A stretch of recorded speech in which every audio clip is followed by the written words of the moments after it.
What's up, everyone? Michael Massie here with Frontstretch, here with Grant Enfinger, driver of the number 9 for CR7 Motorsports. How you doing today, Grant? I'm doing great. Beautiful day here at Bristol. I love this track. There's no dirt on it this year, so a little bit different, but excited to get going. So you weren't a fan of the dirt experiment, huh? I love dirt racing. I just didn't think you should cover this beautiful track in dirt. Not every year, anyway. Maybe once every 20 years. How about that? That sounds good. That sounds good. So far, you're 10th in points right now. How you feel about the start of the season so far? Honestly, from a team standpoint, I feel really, really good. We have the right people in place. We have the right resources. There's still some minor, little kinks we're working out at the shop, but overall, I'm very, very happy. We didn't get the results we wanted at Daytona. Didn't really have the truck we wanted at Daytona, but we go the next week to Atlanta and had a truck that could win the race and contended for a win and just had a tire issue at the end that kind of took us out of contention there. And then Vegas, we ended up ninth, which is probably what we deserved. We were a top 5 truck at times, and we were a 15th place truck at times. So overall, that's kind of the 3 races that we have to take feedback from so far, but feel good about where we are as a team. We definitely are capable of good results, and I feel like what we need right now is to kind of hammer out some top 5s and be in contention for wins. Absolutely. Now, you come back to these guys. You were with them 3 years ago for a couple races. How's the relationship going so far? Is there growing pains, or you guys pick up where you left off? How's it going?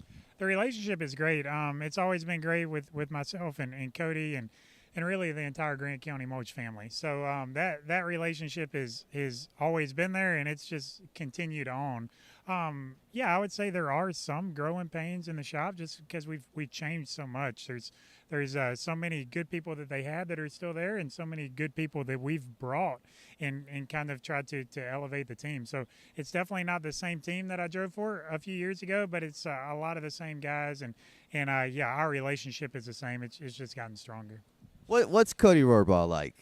We don't know a lot about him. What's he like? So he'll be here tonight, but they take an incredible amount of pride in their racing. They're all about racing, except when it comes to hunting season. And today, evidently, is the opening day of turkey hunting. Okay. So I'm not a hunter. They're everybody in the family up there hunts. So anyway, this is prime time for them. But they are how much they care about racing. They're going to be here tonight cheering us on as well. So just as a whole, just a good, wholesome family, Christian, guys that we can kind of see eye to eye with and agree with on a personal standpoint and a racing standpoint. Gotcha. Now you reunite with Jeff Stankiewicz. You were with him. You won a bunch of races in ARCA with him. Won your first truck race with him. What's it like getting back with him all these years later? Yeah, that's also me and Jeff have continued our relationship, when I wasn't driving for him. So we were in communication. We talked to each other at the track. We talk, text, and call each other. So, our relationship is picked up right where it left off. But, there are certain communication differences from, I haven't driven one of his trucks in, 7 years. So, stuff, my lingo has maybe changed a little bit. His has as well. And we've both, I feel like have gotten better at our craft. But yeah, there's just little differences that, little details that I feel like we've worked out.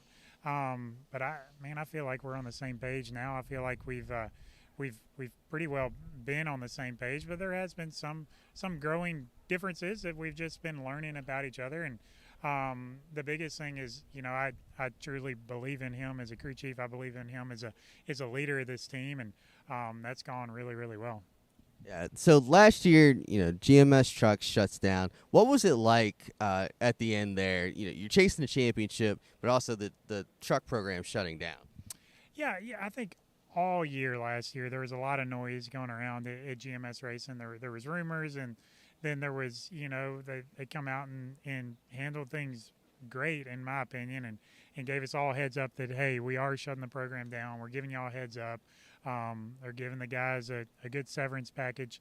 They handled things the right way, but yeah, that was at the beginning of the playoffs that we found out for sure we're not going to have a team next year. So yeah, it's a distraction for sure. But our guys, they did great last year and didn't let the noise affect the trucks we were bringing to the track.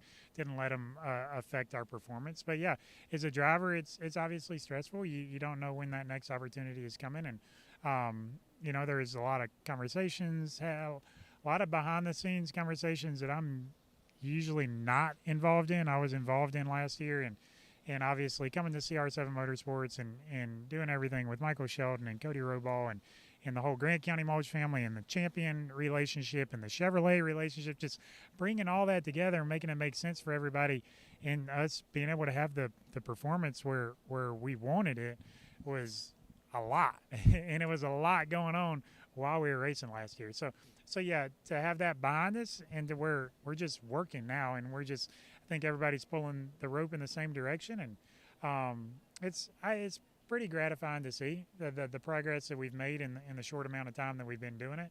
But I'm very glad those distractions are behind us, and we're just focused on racing and winning right now.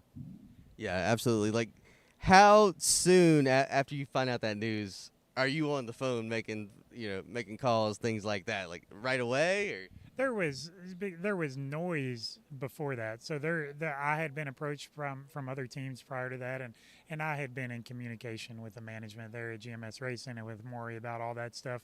So like, none of it was a complete surprise. It was disappointing, but I would say there was just a lot of stuff going on to where I don't think it caught anybody all the way off guard. It's still, you know, disappointing news. It's news you don't want to hear. It's news you don't want your guys to hear.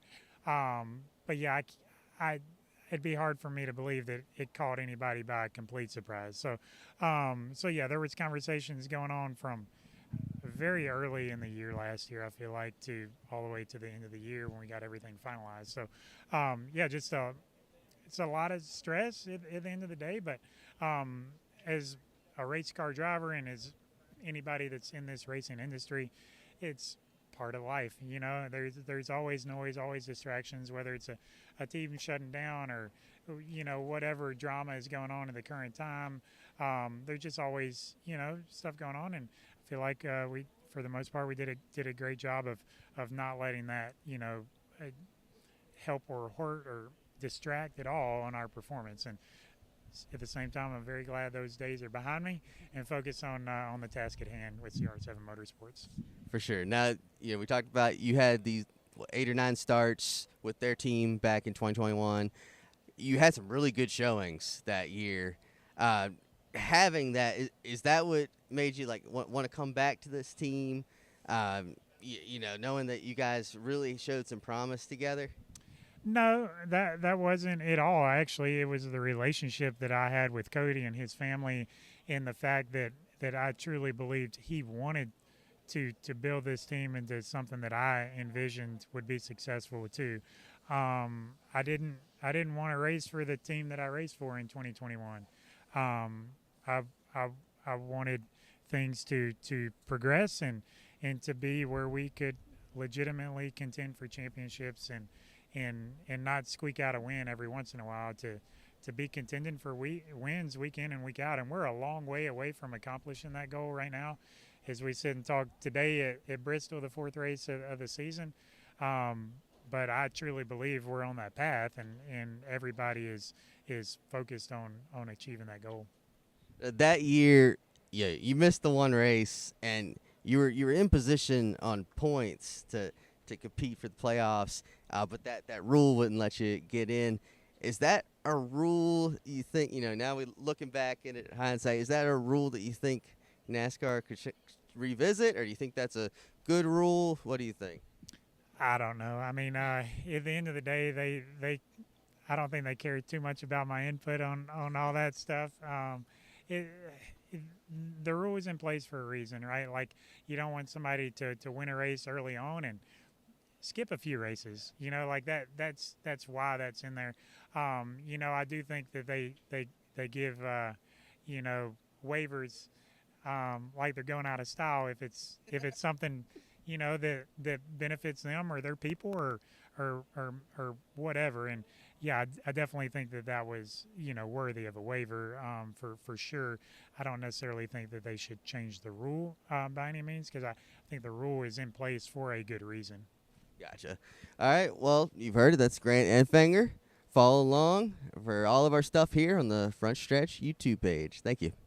Jared Haas with Frontstretch.com. Make sure to hit that subscribe button. Also, check one of those 2 videos out that we have right beside you. Visit Frontstretch.com for more great content.